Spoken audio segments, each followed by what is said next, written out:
Buenos días a todos los que no saludé, porque no saludé a nadie. Así que buenos días a todos. Vamos a continuar entonces con el tema.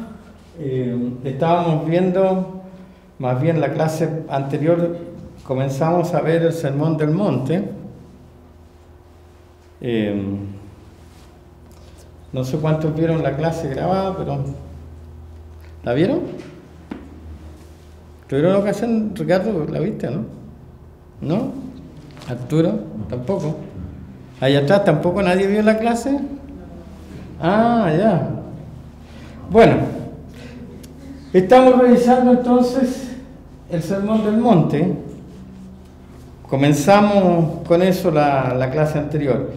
Y quiero decir algunas cosas respecto al tema, digamos. El Sermón del Monte son los capítulos 5, 6 y 7 de Mateo. Generalmente se le da este nombre porque dice que Jesús, viendo la multitud, subió al monte, dice, y sentándose vinieron a dar sus discípulos. Por eso se le da esta designación del Sermón del Monte. No tiene ninguna otra connotación en cuanto al nombre, excepto de que aparentemente fue dado en lo alto puede haber sido de una loma.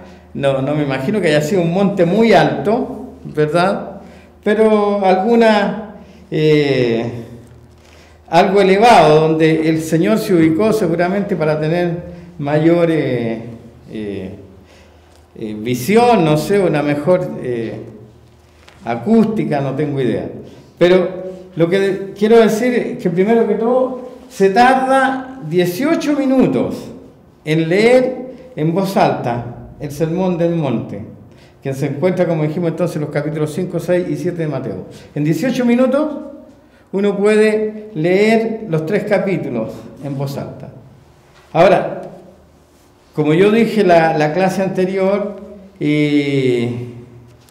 yo considero, como otros, que estos 3 capítulos son, por así decirlo, la carta de navegación, de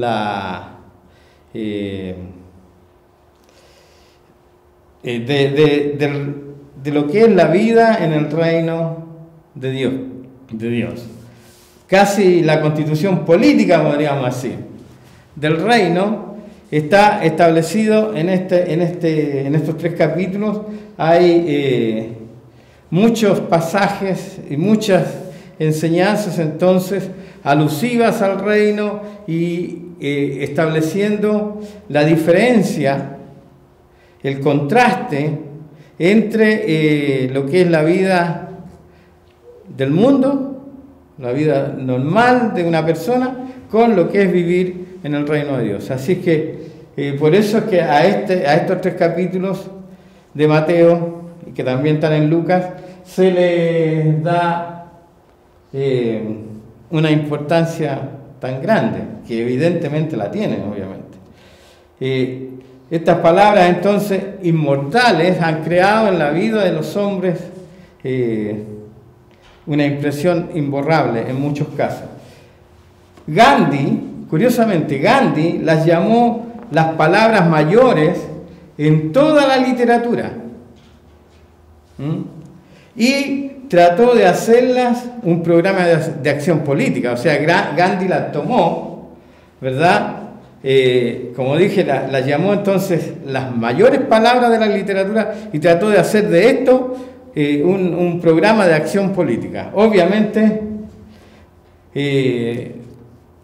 el tema no va por ese lado y tristemente él nunca aceptó al autor de estas palabras como su Señor y Salvador. O sea, él quiso usar el mensaje pero no conoció más bien y nunca aceptó al autor del Sermón del Monte. También Nietzsche, el filósofo alemán, quien inventó las palabras Dios está muerto, este hombre que en su momento declaró esto, Dios está muerto. Él fue el que declaró a Dios le dio la extrema unción a Dios, digamos, ¿ah? Lo declaró muerto. Este filósofo entonces reclamó y protestó furiosamente contra el Sermón del Monte, porque él lo llamaba que era la moralidad de los esclavos. Para él entonces, esta enseñanza de Cristo que sale en estos 3 capítulos, para él solamente era una moralidad para gente de bajos recursos, para los esclavos. O sea, para él era inconcebible que alguien pudiera vivir estos parámetros. También Martín Lutero afirmó de que era imposible vivirlo, el Sermón del Monte, y que fue dado por Dios solamente para mostrarnos nuestra extrema necesidad de la gracia. Para Lutero entonces esta enseñanza era impracticable. Era como una forma, según él, que tenía Dios entonces de mostrar al hombre su incapacidad y su dependencia de la gracia. Uno puede estar o no de acuerdo con él, pero eso era lo que él pensaba. Y Scofield dijo que no era para la iglesia. Yo no sé cuántos han oído hablar de la Biblia de Scofield, por ejemplo, un personaje importante dentro del mundo cristiano. Él dijo que no era para la iglesia, sino para un milenio futuro. Que no era para vivirlo aquí tampoco, sino que era para un milenio futuro. Y Tolstoy quiso practicarlo, el ruso, pero sin recibir, sin adorar, ni reconocer a Jesucristo como su Señor, y fracasó, obviamente. Ahora, ninguno de estos hombres encontró el verdadero significado del Sermón del Monte. ¿Por qué? Porque lo tomaron desde una perspectiva equivocada.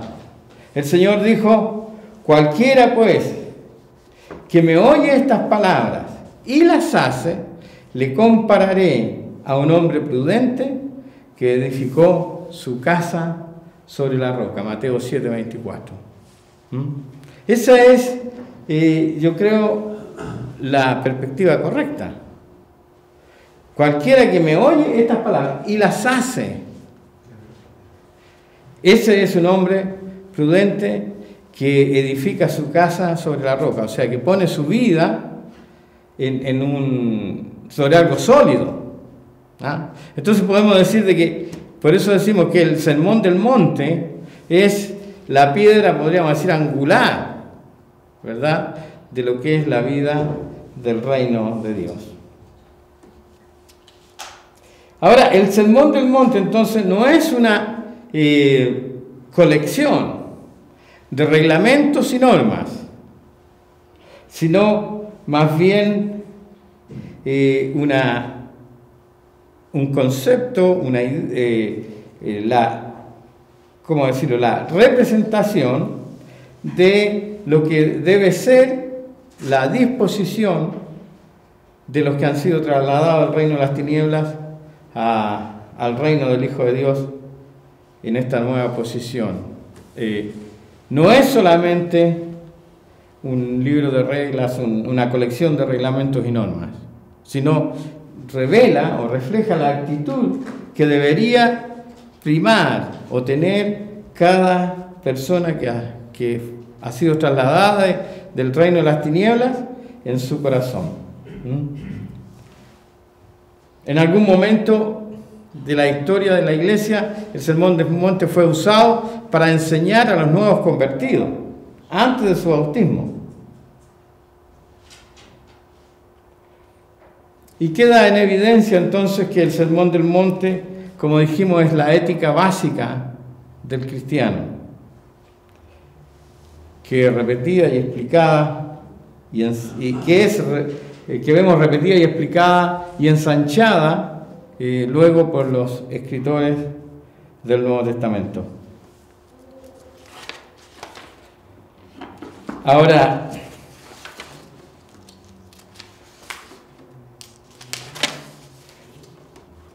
lo primero que vemos entonces al revisar estas enseñanzas, que hay, como decíamos, una contraposición entre dos reinos, entre dos gobiernos. Por un lado está el reino o la potestad de las tinieblas, donde están todas las personas, y luego encontramos el reino de Dios siendo establecido con estos principios que se establecen en el Sermón del Monte. Vamos a ver un simple bosquejo de un bosquejo simple del Sermón del Monte. Y lo primero que encontramos en el capítulo 5 son 9 bienaventuranzas. Esto ya lo vimos en la clase pasada, lo vamos a repasar un poco. 9 bienaventuranzas, donde precisamente decíamos de que Jesús aquí dice, por ejemplo, bienaventurados los pobres de espíritu, bienaventurados los que lloran, bienaventurados los mansos, los que tienen hambre y sed de justicia, los misericordiosos, los de limpio corazón, los pacificadores, los que padecen persecución. O sea, es absolutamente contrario, ¿verdad?, este mensaje a los valores que priman hoy y que primaban obviamente en el tiempo de Cristo también en el mundo natural. ¿Cómo puede decir que son dichosos, que son afortunados aquellos que sufren, por ejemplo, o aquellos que lloran, o aquellos que reconocen su pobreza espiritual? En el mundo lo que prima es lo contrario, ¿verdad? Y se alaba virtudes, entre comillas, que no tienen nada que ver con este mensaje. Por ejemplo, se alaba el ser orgulloso, el ser soberbio, el ser activo, el no dejarse humillar, ¿verdad? Como dice Alonso de Ercilla en su poema hablando de Chile, ¿verdad? ¿Qué destaca Alonso de Ercilla? Dice, fértil tierra señalada, y cuya gente, dice, es tan altanera, soberbia y belicosa. O sea, está destacando aspectos de la vida de una tierra o de una gente que son diametralmente opuestas a los valores del reino de Dios. Y eso es lo que se reconoce y se aprecia en las personas. Si una persona es de bajo perfil, es mirado en menos. En cambio, una persona que es arribista y que se esfuerza y que hace lo que sea necesario en algunos casos para conseguir sus objetivos, entonces esa persona sí que es digna de ser tomada en cuenta, que es reconocida, etcétera, etcétera. Entonces, ya aquí al principio, entonces, en estas bienaventuranzas ya encontramos este choque cultural, podríamos decirlo, este choque de culturas entre lo que es la cultura del mundo y lo que es la cultura del reino de Dios. Aquí estamos hablando de un tema bien de fondo. Y más todavía cuando dice en el 12, o sea, en el 11, bienaventurados cuando les persigan por mi causa y les vituperen o hablen mal de ustedes por mi causa y digan toda clase de mal contra ustedes mintiendo.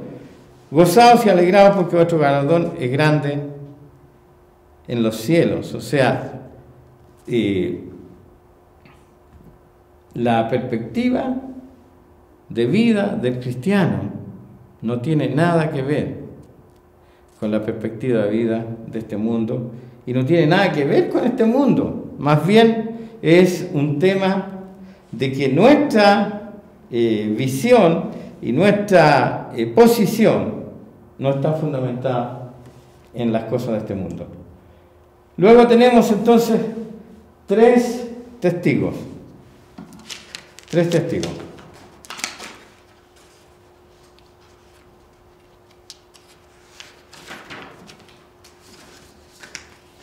Mateo 5, del 13 al 16, habla de tres cosas entonces, de tres testigos, tres testimonios: sal, luz y ciudad. Jesús dice entonces, ustedes son la sal de la tierra. Y si la sal se desvaneciera, entonces ¿con qué será salada? No sirve más para nada, sino para ser echada fuera y hollada por los hombres. Ahora, el Señor aquí elige cosas de la vida cotidiana para ejemplificar, obviamente, lo que es nuestra trascendencia e importancia como hijos de Dios en medio de un mundo perdido. Y primero que todo, entonces usa el ejemplo de la sal. ¿Dónde no hay sal? ¿En qué casa no hay sal? Hoy por hoy la sal es tan barata que incluso se considera que si una casa no tiene sal, ya es el colmo y el extremo de la pobreza. O sea, chita, si no te alcanza si no tenés sal es porque ya estáis, pero absolutamente mal, pues pobre, ¿eh? En la miseria, en la ruina más grande, una casa que no tiene sal es porque es pobre. A diferencia de otro tiempo en que la sal era muy importante. Debemos recordar que el término salario viene de esta palabrita tan pequeña, de este monosílabo, ¿verdad? De ahí surge el tema salario. ¿Por qué? Porque en alguna época la sal era escasa y se usaba como moneda de cambio para el comercio, y entonces a la gente, a las personas se les pagaba su jornada con sal. Entonces la sal era trascendente, importante. Y Jesús aquí dice entonces que nosotros, que los hijos de Dios, son la sal de la tierra. Y esto tiene hartas connotaciones, porque aparte de servir para salar, para sazonar, también sirve para preservar. Todos sabemos que las propiedades, o espero que sepamos, las propiedades preservativas que tiene la sal, incluso antisépticas, ¿verdad? Antiguamente, cuando yo era pequeño al menos, y uno se hacía una herida, un corte en un dedo, y no había otro recurso a mano, uno tomaba un poquito de sal y se ponía en la herida que estaba sangrando. Y curiosamente, misteriosamente para uno, digamos, se producía inmediatamente, se cesaba el sangramiento, ¿verdad? Y eso favorecía la cicatrización. O sea, cuando Jesús elige entonces hablar y decir ustedes son la sal de la tierra, no es al azar, no es que solamente buscó así y bueno, encontró este ejemplo. No, él lo estaba usando con propiedad. O sea, se entiende, y algunos entienden, cuando Pablo, no estoy seguro si es Pablo, pero cuando se habla sí, Pablo cuando habla está hablando de la venida del anticristo, y dice que hay algo que lo detiene. Algunos entienden que ese algo que lo detiene es precisamente la obra de la Iglesia y del Espíritu Santo, que como que detienen entonces ya esta masificación del mal en el mundo. Ahora, realmente realmente si nosotros consideramos la historia del hombre desde Jesús hasta ahora, la gran mayoría de los beneficios que el hombre consiguió fueron producto de el quehacer cristiano, por decirlo, más bien producto de la presencia de los cristianos en el mundo, desde la abolición de la esclavitud, por decir algo, hasta los derechos más básicos de las personas han sido producto, la transformación del mundo ha sido producto de la presencia de la iglesia, de los hijos de Dios en el mundo. De hecho, nosotros debemos considerar de que casi todas las constituciones políticas y casi todas las leyes de las naciones están basadas en principios cristianos. Muchas de las leyes que nosotros mismos tenemos acá en Chile y en otras naciones están basadas principalmente en los 10 mandamientos y sus derivados. Así que cuando Jesús dice, ustedes son la sal de la tierra, realmente está dando una trascendencia, yo diría, increíble, inimaginable, a la presencia nuestra en la tierra. Ahora, pero enseguida hace la advertencia y dice, si esta sal se desvanece, si pierde sus propiedades, ¿se imaginan una sal que pierde sus propiedades? No sirve para nada, ¿no? Deja de tener sentido y propósito su existencia. Una sal que no sazona, una sal que no es antiséptica, una sal que no detiene la corrupción, no sirve. Antiguamente, todos sabemos, y todavía por ahí venden el charqui, no sé a cuánto les gusta el charqui. A mi señora le encanta comprar esa carne salada, seca y salada, y eso es producto de la sal. Producto de la sal.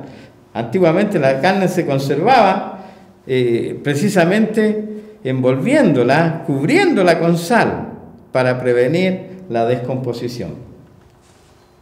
Así que, insisto, si la sal entonces deja de cumplir su función, deja de tener esas propiedades, no sirve para nada. Ahora, Cristo está hablando de los cristianos. Así como si la sal pierde sus propiedades, no sirven los cristianos. Si no cumplimos con nuestra labor, o sea, si perdemos nuestra esencia, ese es el tema. Si perdemos nuestra esencia, entonces dejamos de ser importantes. Nuestra razón de ser como hijos de Dios dejaría de tener trascendencia. Enseguida habla de la luz. Dice entonces, ustedes son la luz del mundo. Una ciudad asentada sobre un monte no se puede esconder. Ni se enciende una luz y se pone debajo de un cajón, sino sobre el candelero, o sea, sobre un lugar alto, y alumbra a todos los que están en casa. Así alumbre vuestra luz delante de los hombres, para que vean vuestras buenas obras y glorifiquen a vuestro Padre que está en los cielos. La luz tiene una propiedad al menos fundamental. Desplaza las tinieblas. Desplaza las tinieblas. Donde hay luz, no hay oscuridad. Eso es obvio, ¿verdad? Alguien podría decir, pero media novedad. Pero es tan evidente, o sea, es tan normal que ni siquiera lo apreciamos. Uno llega a su casa, sobre todo si es de noche, y antes que todo abre la puerta y antes que nada, entonces pum, aprieta el interruptor y la casa se ilumina. Y las tinieblas se fueron. La casa puede estar absolutamente oscura, pero uno enciende el interruptor y la casa se ilumina. Ahora, hoy por hoy,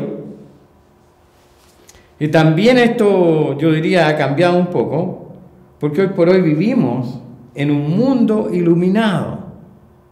Es un mundo iluminado, tal es así que se habla hasta de contaminación lumínica, o sea, que hay tanta luz sobre la Tierra que incluso es un obstáculo para ciertas observaciones astronómicas, qué sé yo. Hay una contaminación lumínica, hay demasiada luz natural, obviamente, luz física. Ojalá fuera así en cuanto a los cristianos. Sería fantástico que hubiera tanta luz de Cristo, de la iglesia, que la gente ya no tuviera dónde irse sin que la luz lo alumbre. Entonces dijimos que la luz tiene esta propiedad de disipar las tinieblas. En los tiempos de Cristo, obviamente, la realidad era distinta. No había luz eléctrica y las únicas luces que se conocían eran más bien producto de combustión, ya fuera lámparas de aceite, básicamente lámparas de aceite, ¿verdad?, que se usaban para iluminarse. No como ahora. Entonces, por eso es que Jesús dice que no se enciende una luz y se pone debajo de un cajón o debajo de algo que la tape, sino que hay que ponerla en alto para que alumbre. Y lo mismo sucede hoy. En general, en las casas, las ampolletas están arriba, aunque de repente decorativamente alguien pone alguna lamparita por ahí en un rincón o qué sé yo, pero lo normal es que las ampolletas estén más bien pegaditas al techo para que difundan toda su luz hacia todos los rincones. Así debe ser, dice el Señor. Nuestra luz, ¿sí? ¿Y cuál es nuestra luz? Nuestra vida. ¿Qué dice el Señor? Para que vean vuestras buenas obras. Lamentablemente, a veces ocurre lo contrario. Y en vez de ver nuestras buenas obras, en muchos casos la gente ve las malas obras de los hijos del Señor y en vez de glorificar a Dios dicen, chita, para ser como fulano, yo conozco un pastor, yo conozco un hermano, es la típica, ¿verdad? No, si para ser como ellos, prefiero no ser cristiano. Es una pena y es una lástima, pero es así. Aparentemente pareciera que en algunos casos esta luz no alumbra y esta sal no sala, sino que ha perdido su esencia.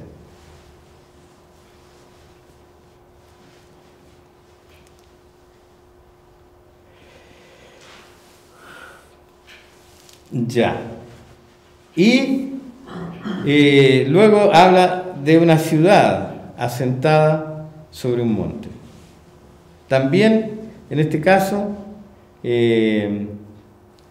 una ciudad que está en un lugar elevado no se puede esconder. O sea, sería un poco difícil, aunque con técnica de camuflaje hoy día sería a lo mejor posible. Pero en general una ciudad que está en un lugar elevado se ve de todos lados. Así también debe ser nuestra vida, visible a todos. Luego encontramos 6 maneras en que el amor cumple la ley. 6 maneras en que el amor cumple la ley. Esto está en Mateo 5, del 17 al 48. Jesús empieza diciendo: no piensen que he venido a abolir la ley o los profetas.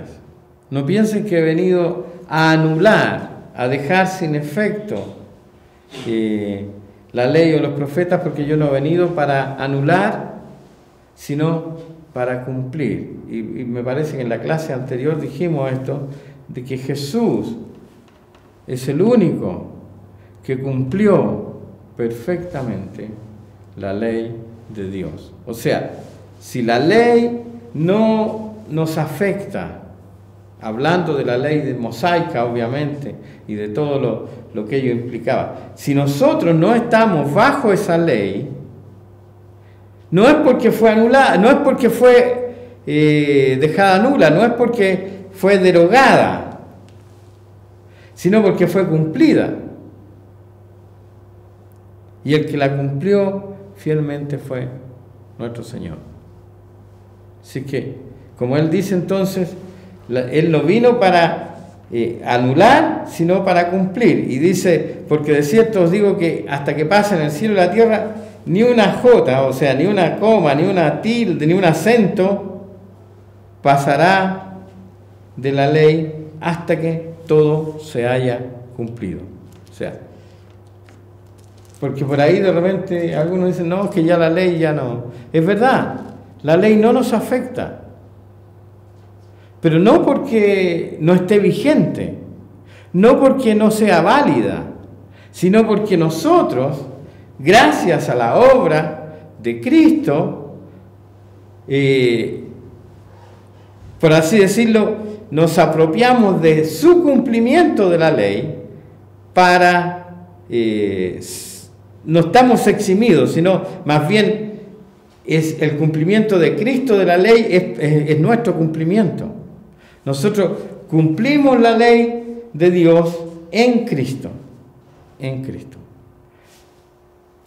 Así que como dice acá, de manera que cualquiera que quebrante cualquier mandamiento de estos, por muy pequeño que sea, y así enseña a los hombres, también será llamado muy pequeño en el reino de los cielos. Más cualquiera que haga y los enseñe, este será llamado grande en el reino de los cielos. Y enseguida dice, porque os digo que si vuestra justicia no fuere mayor que la de los escribas y fariseos, no entraréis en el reino de los cielos. O sea, ahora uno lee esto y dice, ¿y cómo? ¿Y cómo? ¿Cómo mi justicia va a ser mayor? Solamente por Cristo. O sea, Él es nuestra justicia, como dice en alguna de las cartas. Él es nuestra justicia, Él es nuestro cumplimiento de la ley. Y enseguida entonces empieza a dar algunos principios que son precisamente que están basados en la ley, en los 10 mandamientos, y empieza diciendo, oíste que fue dicho no cometerás adulterio, perdón, no matarás, oíste que fue dicho a los antiguos no matarás, y cualquiera que matare se va a ser culpable de juicio. ¿Ah? El ojo por ojo, diente por diente, dedo por dedo, mano por mano, todo eso que era parte de la ley de Moisés, la famosa y llamada ley del talión. El que la hace, la paga, y era ojo por ojo, o diente por diente. Y muerte por muerte, o sea, si yo mataba, tenía que morir. Si yo hería a alguien, en alguna medida tenía que ser herido de la misma manera. Pero el Señor dice, entonces, pero yo les digo, y aquí es donde precisamente se produce este cambio de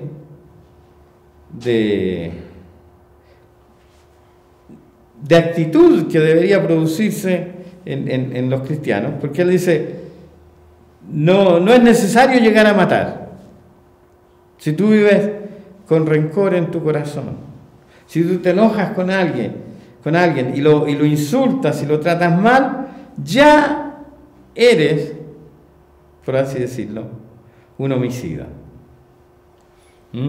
Cualquiera dice que le diga necio a su hermano, ya es culpable y puede ser llevado, dice, ante el concilio. Y cualquiera que le diga fatuo quedará expuesto al infierno de fuego. O sea, no tengo muy claro lo que significa la palabra fatuo, pero aparentemente era un término bastante insultante que quería decir que la persona era prácticamente que no tenía nada aquí arriba, que era un descerebrado. ¿Ah? Era como decirle en el fondo loco o algo parecido. Y luego hace la recomendación entonces de que antes de venir al altar, si tú te acuerdas de que tienes algo con alguien, arréglate primero y luego ven y presenta tu ofrenda y dice, ponte de acuerdo con tu adversario antes de llegar al tribunal. O sea, que en el fondo lo que quiere decir es de que nuestro enojo, nuestra ira o nuestra rabia o lo que sea que sintamos contra alguien no debe prevalecer ni perdurar en el tiempo. Luego dice entonces, oíste que fue dicho, no cometerás adulterio. Y nuevamente Jesús dice, pero yo os digo que cualquiera que mira a una mujer para codiciarla ya adulteró con ella en su corazón. Ahora, hoy día, yo creo que si el Señor tuviera que dar esta parte, hoy día tendría que también incluir a la mujer en el tema. Porque hoy por hoy el problema no es solamente del hombre. ¿Ah?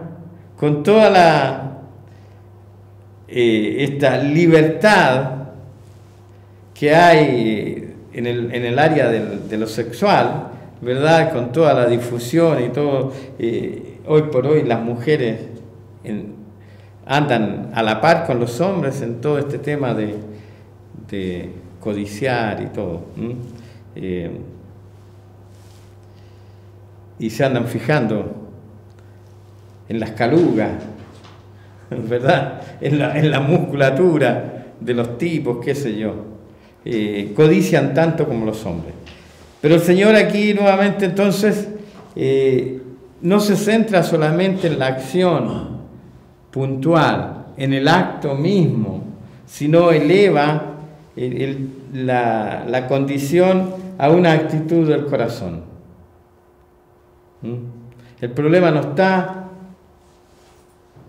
en lo que hago, o sea, entiéndanme bien, no estoy diciendo que está bien hacerlo, pero el problema es más de fondo. El adulterio en este caso no empieza cuando un hombre se mete a la cama con una mujer, esa ya es la culminación, empieza mucho antes y empieza en el corazón del hombre. Entonces, eso es lo que Jesús está, en este caso, tratando. Y por eso eleva el nivel, porque se trata de, obviamente, tener una nueva naturaleza. Lo que hay que entender es que la ley, por así decirlo, la ley apuntaba a hechos puntuales. Mientras la persona no se acostara con otro diferente de su cónyuge, no había problema, pero entre tanto podía ir mirando, y aunque había también un mandamiento acerca de la codicia, pero eran temas puntuales. En cambio, la ley de Cristo, por así decirlo, que es la que Él está estableciendo, como dijimos, si esta es entonces la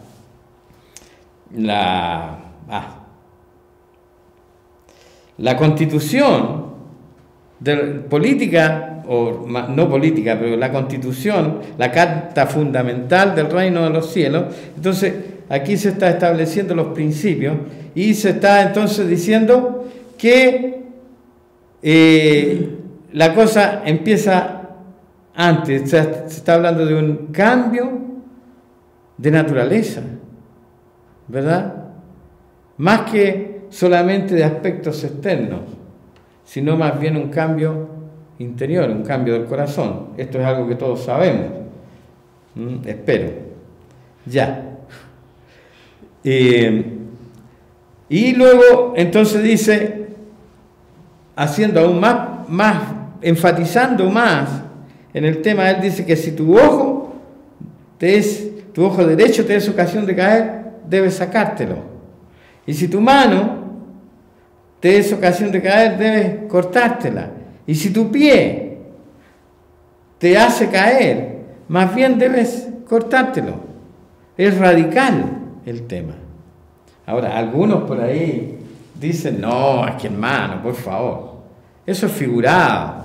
En realidad, y yo he escuchado algunos que dicen, no, es que el Señor, no es que el Señor dice, quítatelo, el ojo, sino, quítalo de ahí. Yo no sé de dónde sacan esa interpretación.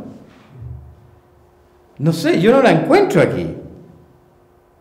El Señor es claro y dice, si tu ojo derecho te es ocasión de caer, sácalo y échalo de ti. Pues mejor te es que se pierda uno de tus miembros y no que todo tu cuerpo sea echado en el infierno. Entonces no hay lugar a decir, no, es que en realidad el Señor dice, saca la mano de ahí. Si tu mano está robando, sácala de ahí. No. Dice, si tu mano siempre, continuamente te hace tropezar, es mejor cortarla. Y cortártela. No sé, no indagué al respecto, no sé si la práctica que tienen algunos países orientales, los árabes o qué sé yo, de cortar la mano a los ladrones, tiene algo que ver con esto. Puede que sí, puede que no. Pero eso es lo que el Señor está diciendo. Ahora, en algunos casos, tendríamos que quedar sin cabeza. Literalmente y prácticamente. Porque tendríamos que deshacernos de todo el cuerpo. Ya, pero el tema entonces tiene que ver con la radicalidad, ¿verdad?, de lo que es la vida en el reino de Dios. Luego habla de los juramentos. En el versículo 33 dice, oíste que fue dicho a los antiguos, no perjurarás, sino que cumplirás al Señor tus juramentos. Era una costumbre y una práctica bastante común entre las personas, entonces juramentarse. Pero yo digo, no juren de ninguna manera, ni por el cielo, porque es el trono de Dios, ni por la tierra, porque es el estrado de sus pies, ni por Jerusalén, porque es la ciudad del gran rey, ni por tu cabeza jurarás, porque no puedes hacer blanco o negro un solo cabello, y más bien vuestro hablar sea sí o no, porque cualquier otra cosa fuera de esto procede de mal. O sea, eso de, te lo juro por mi mamita, te lo juro por lo más sagrado. Y hay gente que todavía usa bastante esta expresión. No, si te lo juro, que me imparte un rayo. Ahora, después de decir eso se hacen a un lado por si acaso. ¿Ah? Pero eso de jurar, ¿qué dice el Señor?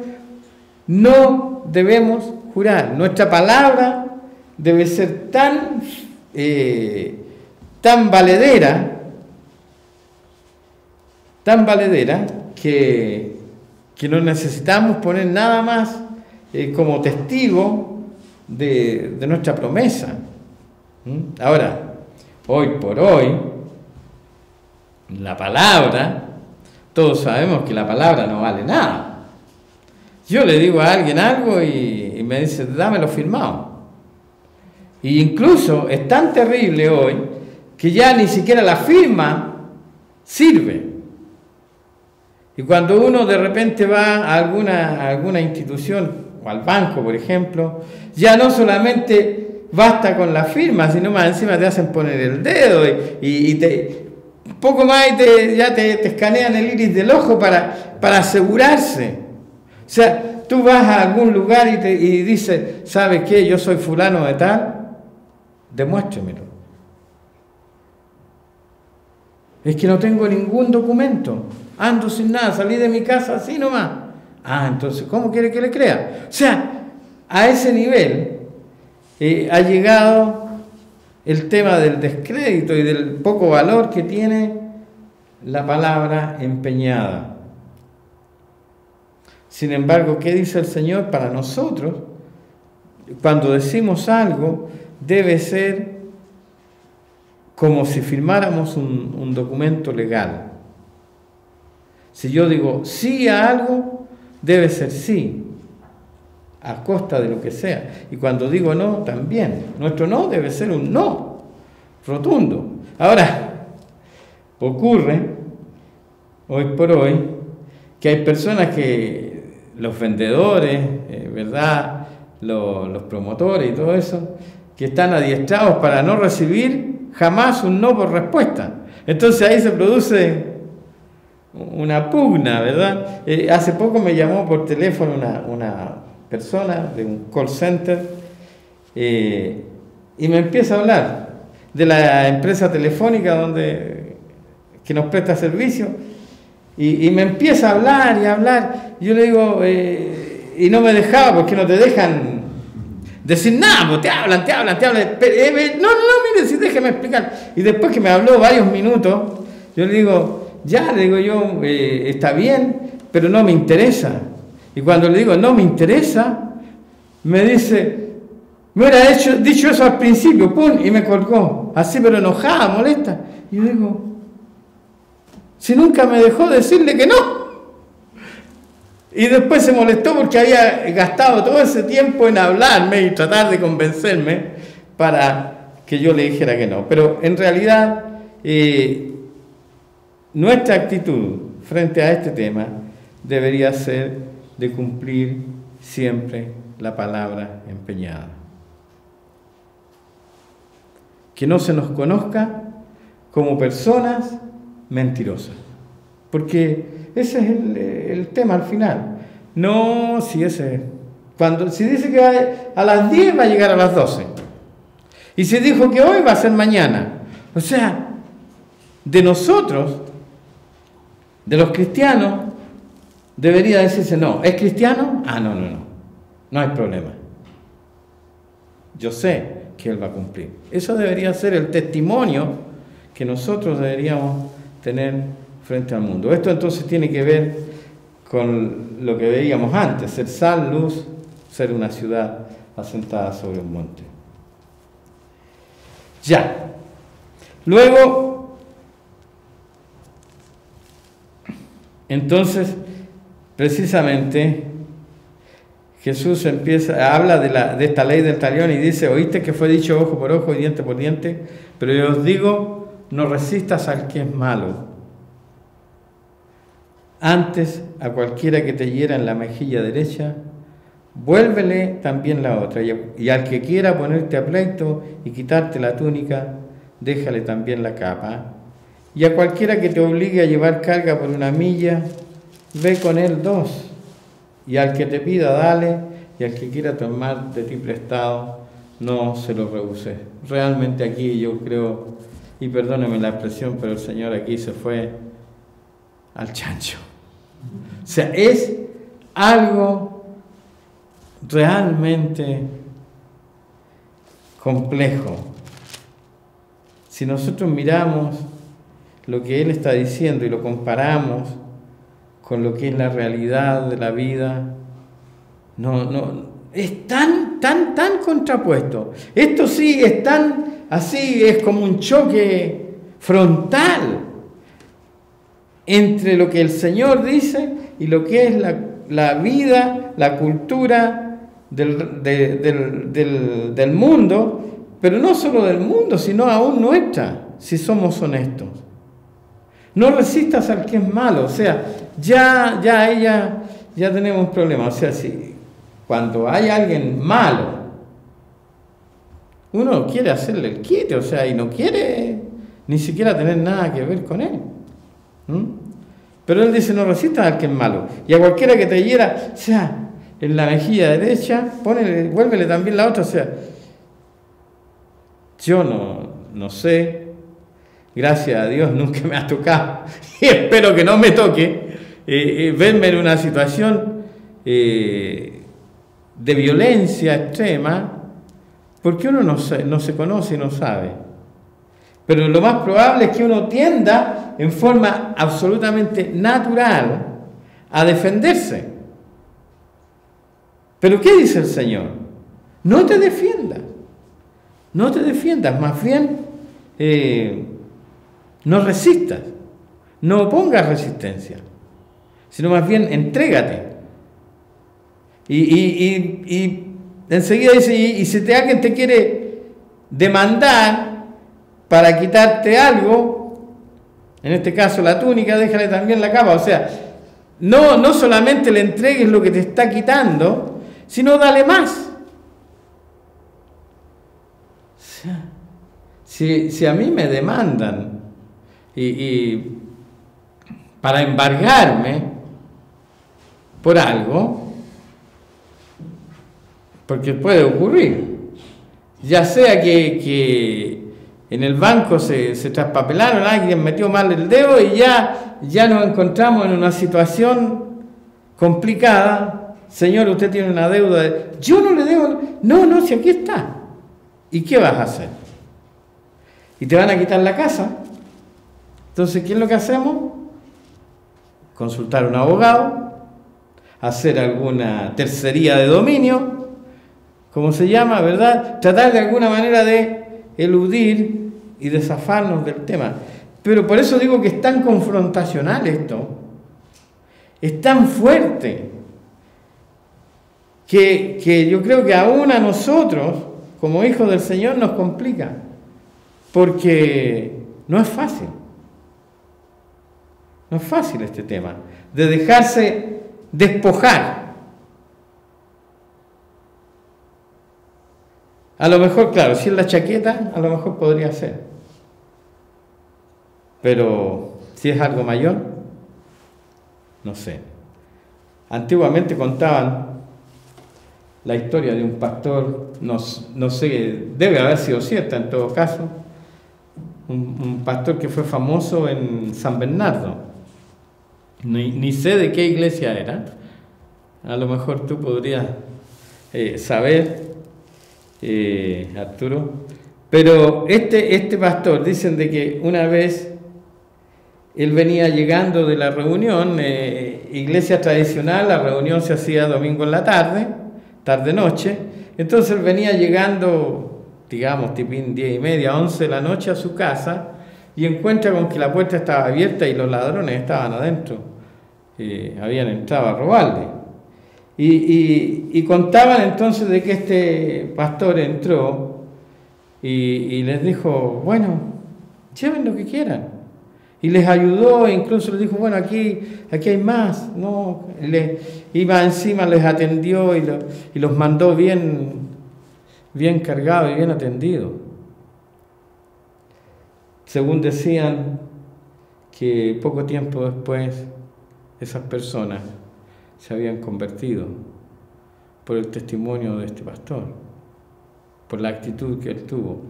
Pero no es fácil, no es fácil. Si alguna hermana va por la calle con su cartera, ¿verdad?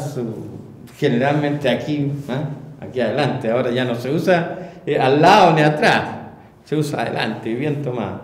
Y pasa alguien y le quiere arrebatar la cartera, es difícil que le diga, toma, llévatela y aquí tenéis algo más.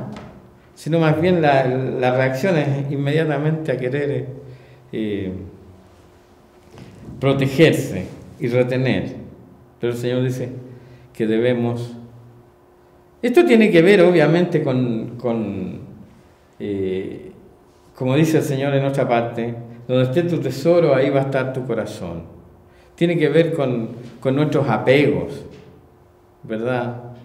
¿Qué tanto apego tengo yo por las cosas? Vamos a parar acá.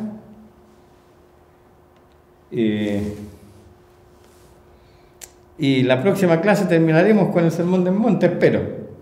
Como dijimos, este es un tema donde hay mucho que aprender y explorar de lo que es entonces estos fundamentos del reino de Dios y de lo que se entiende que debe ser nuestra esencia como hijos del Señor. Dura tarea para cada uno. Gracias por su atención.